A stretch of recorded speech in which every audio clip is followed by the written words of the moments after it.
अस्सलाम वालेकुम friends, welcome back our YouTube channel. तो आज हम शुरू करने जा रहे हैं बायोलॉजी का दूसरा चैप्टर बायोलॉजिकल मॉलिक्यूल। उसमें हम पढ़ेंगे पहले पहले बायोलॉजिकल मॉलिक्यूल्स एंड प्रोटोप्लाज्म के बायोलॉजिकल जो मॉलिक्यूल हैं वो प्रोटोप्लाज्म में जो प्रेजेंट होते हैं उनके बारे में पढ़ेंगे। पहला पहला आता है the biological molecule are different chemical compounds of the living body living being. पहले पहले इसकी डेफिनेशन में क्या है कि बायोलॉजिकल मॉलिक्यूल की कि जो केमिकल कंपाउंड होते हैं लिविंग बॉडी, जो भी लिविंग बॉडी ऑर्गेनिज्म या बॉडी उसके अंदर प्रेजेंट होते हैं उनको हम प्रोटोप्लाज्म कहते हैं और बायोलॉजिकल मॉलिक्यूल कहते हैं। बायोलॉजिकल मॉलिक्यूल क्यों कहते हैं? क्योंकि वो लिविंग ऑर्गेनिज्म के अंदर है, इसलिए उनको बायोलॉजिकल मॉलिक्यूल कहते हैं। दूसरा है biochemistry. Biochemistry is the branch of biology that deal with such molecules. Biochemistry ये ब्रांच है बायोलॉजी की, वो डील करती है किसके साथ? मॉलिक्यूल्स के साथ। वो कौन से मॉलिक्यूल जो लिविंग बॉडी के अंदर प्रेजेंट होते हैं उनके साथ डील करते हैं, उनके बारे में पढ़ा। जो मॉलिक्यूल लिविंग बॉडीज़ के अंदर प्रेजेंट होते हैं उनकी हम जो स्टडी करते हैं उसको कहते हैं biochemistry. It is also deal with the viral chemical reactions metabolism of the living being. इसमें क्या होता है कि डिफरेंट केमिकल रिएक्शंस होते हैं जो लिविंग बॉडीज़ के अंदर, उसके बारे में हम स्टडी करते हैं। केमिकल रिएक्शन को जो केमिकल रिएक्शन लिविंग बॉडीज़ के अंदर होते हैं उसको हम कहते हैं मेटाबॉलिज्म। मेटाबॉलिज्म के बेसिकली दो टाइप होते हैं, एक होता है एनाबॉलिज्म, दूसरा होता है कैटाबॉलिज्म। एनाबॉलिज्म में क्या होता है कि चीज़ें बनती हैं सेल्स के अंदर या लिविंग बॉडीज़ के अंदर। जो कैटाबॉलिज्म क्या होता है कि चीज़ें टूटती हैं सेल के अंदर या लिविंग बॉडी के अंदर, उसे कहते हैं हम कैटाबॉलिज्म। एनाबॉलिज्म में होता है चीज़ों का बनना। तो दूसरा इसमें क्या है? Chemical composition of the protoplasm.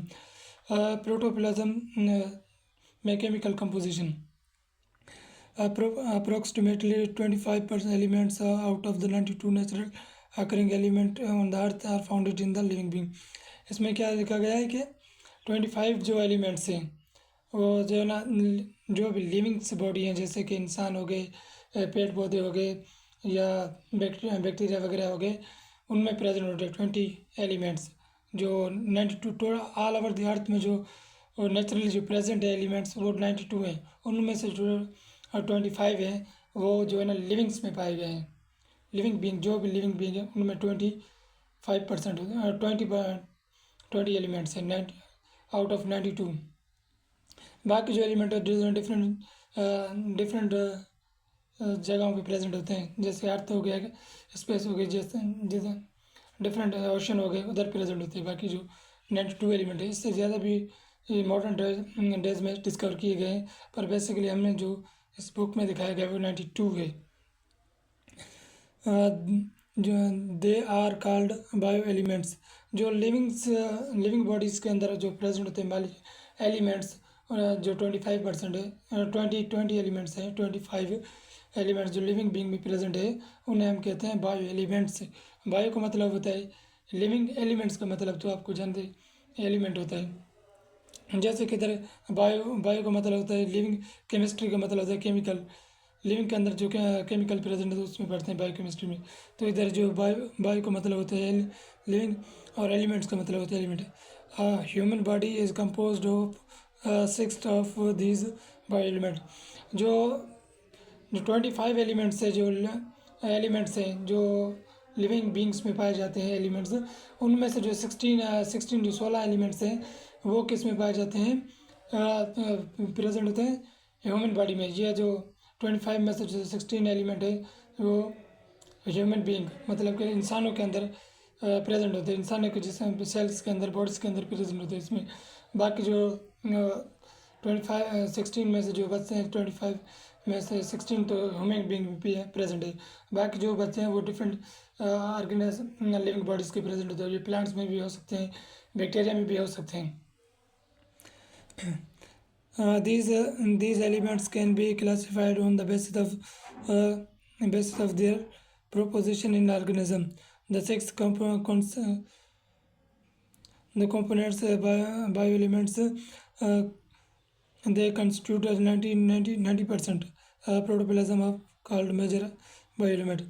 जो इन 16 में से जो होते हैं ना 6 एलिमेंट, ये आप डायग्राम में देख रहे हैं जो साइड वाल में, ये का hydrogen, oxygen, carbon, hydrogen, nitrogen and calcium, phosphorus, ये 6 एलिमेंट जो है ना लिविंग प्रोटोप्लाज्म है तो उसका 90% जो है ना लिविंग प्रोटोप्लाज्म, जो सेल के अंदर सेल का जो लिविंग प्रोटोप्लाज्म है उसका जो 90% है वो इन एलिमेंट से बनाया गया है, 6 एलिमेंट से।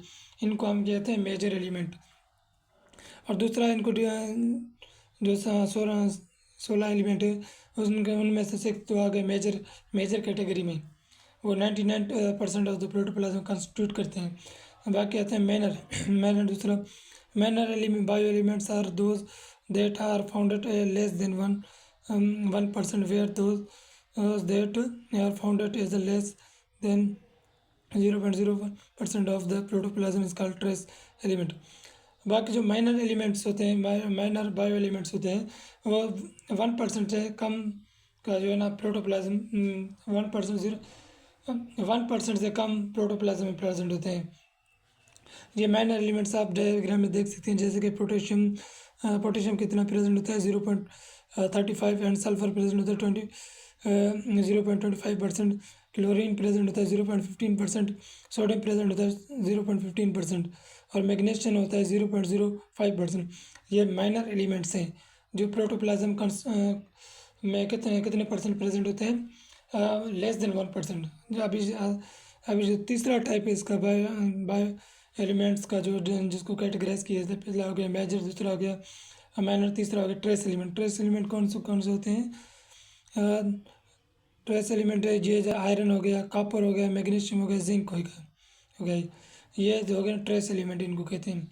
बेसिकली जो ह्यूमन बॉडी में जो बायो एलिमेंट प्रेजेंट होते हैं उनको 16 है, उनको 3 कैटेगरीज में डिवाइड किया गया है, major, minor and trace element.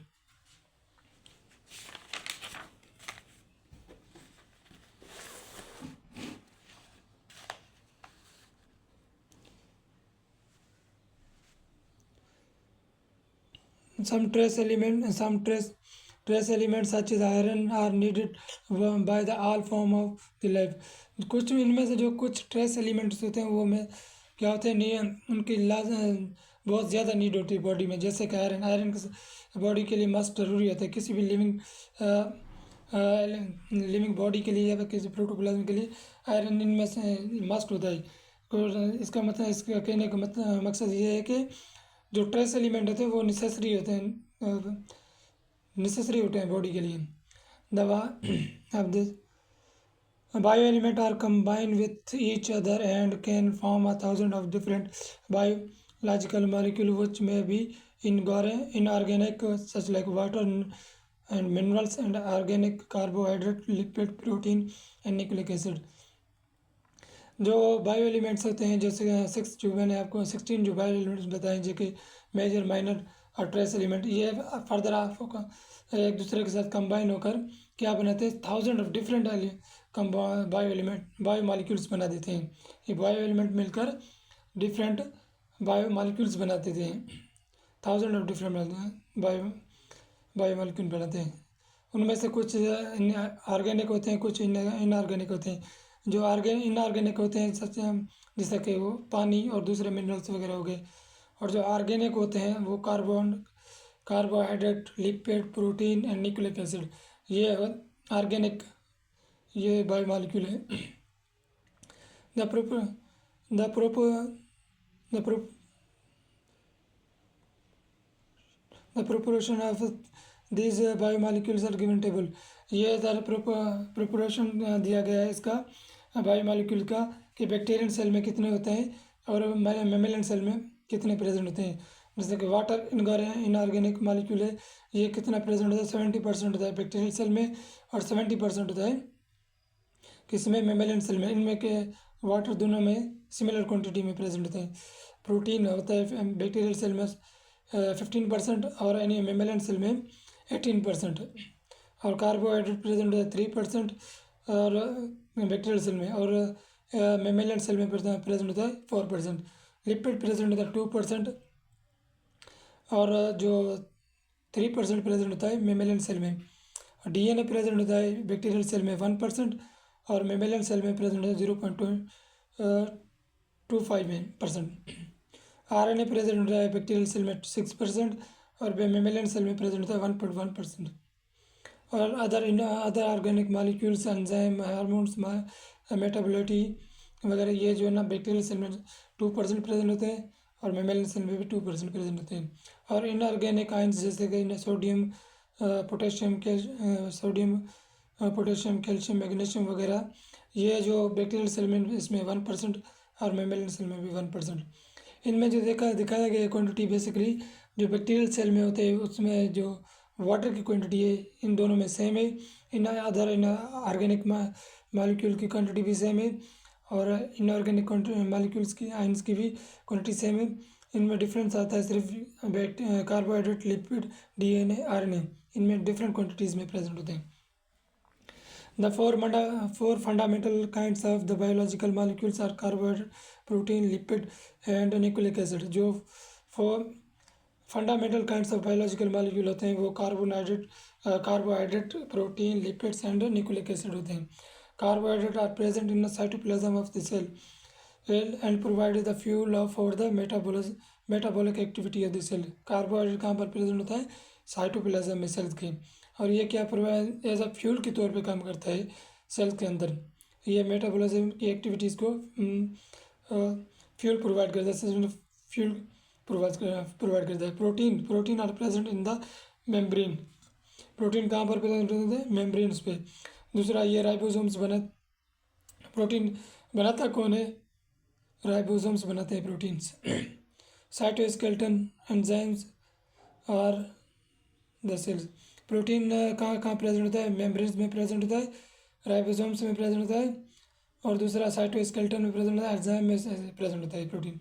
Lipid are the present in the membrane cytoplasm of the cell. Lipid present होता है मेम्ब्रेन्स में और दूसरा क्या? साइटोप्लाज्म में प्रेजेंट होता है। The lipid provide the reserve energy source shape protect and insulate the cell. Lipid क्या प्रोवाइड करता है? दूसरा एनर्जी प्रोवाइड करता है, रिजर्व एनर्जी जब उसको नीड होती है तब वो एनर्जी प्रोवाइड करता है। दूसरा शेप देने में हेल्प करता है, प्रोटेक्शन में भी हेल्प करता है। दूसरा the nucleic acid DNA is present in the chromosomes. ये न्यूक्लिक एसिड होता है उसका जो एक टाइप डीएनए होता है। बेसिकली न्यूक्लिक एसिड दो टाइप के होते हैं, डीएनए एंड आरएनए। जो डीएनए होता है वो कहाँ पर प्रेजेंट होता है? In the chromosomes. It control the activity of cell.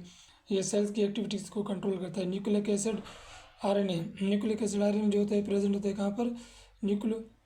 न्यूक्लियोप्लाज्म्स and cytoplasm. ये न्यूक्लियस के अंदर भी प्रेजेंट होते हैं और साइटोप्लाज्म में भी प्रेजेंट होते हैं। न्यूक्लियस के अंदर जो आरएनए प्रेजेंट होता है 10% होता है और साइटोप्लाज्म में आरएनए प्रेजेंट होते हैं 90%। It take the generic information from the DNA and play role in the protein synthesis. ये क्या करते हैं? ये डीएनए से इंफॉर्मेशन लेके कहाँ पर और प्रोटीन साइटोप्लाज्म में आते हैं, फिर वहाँ पर ये प्रोटीन सिंथेसिस करते हैं राइबोसोम के साथ मिलकर। अब दूसरा आ गया यहाँ पे कंडेंसेशन या हाइड्रोलाइसिस प्रोसेस। ये कंडेंसेशन प्रोसेस को हाइड्रोलाइसिस प्रोसेस भी कहते हैं। Macro molecule is highly molecular weight compound which made from the many of the repeating unit। ये मैक्रो मॉलिक्यूल कहाँ से इनका मॉलिक्यूलर वेट हाई होता है? ये बनते हैं स्मॉल यूनिट से, मैक्रो मॉलिक्यूल से इस समझो बनते हैं। Molecule build like this areas are known as a polymers. और जो इस तरह से बनते हैं छोटे छोटे यूनिट से मिलकर बनते हैं उनको हम पॉलीमर्स कहते हैं। मैक्रो मॉलिक्यूल को पॉलीमर कहते हैं।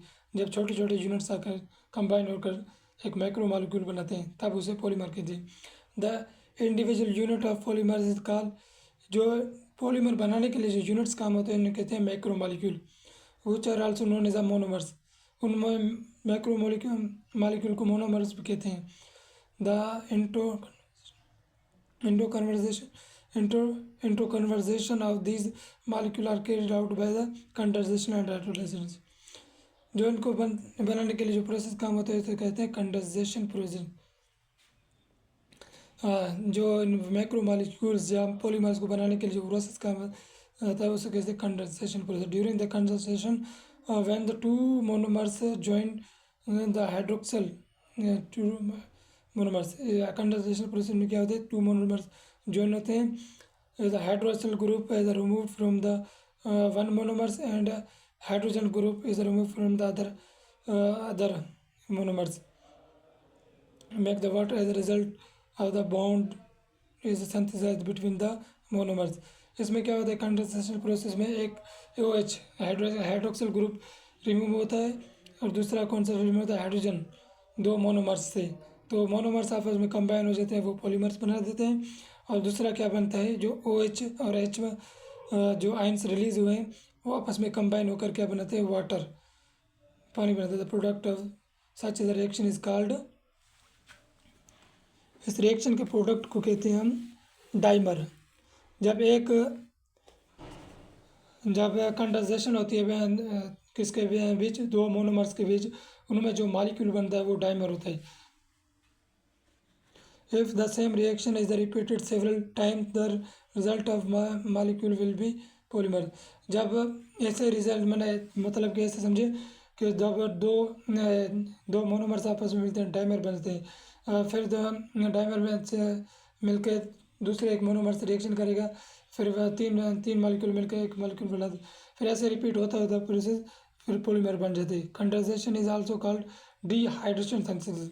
कंडेंसेशन प्रोसेस को क्या कहते हैं, डिहाइड्रेशन सिंथेसिस। इसका मतलब ये है कि कंडेंसेशन प्रोसेस में क्या होता है कि वह वाटर मॉलिक्यूल रिलीज होता है, रिमूव होता है या बनता है।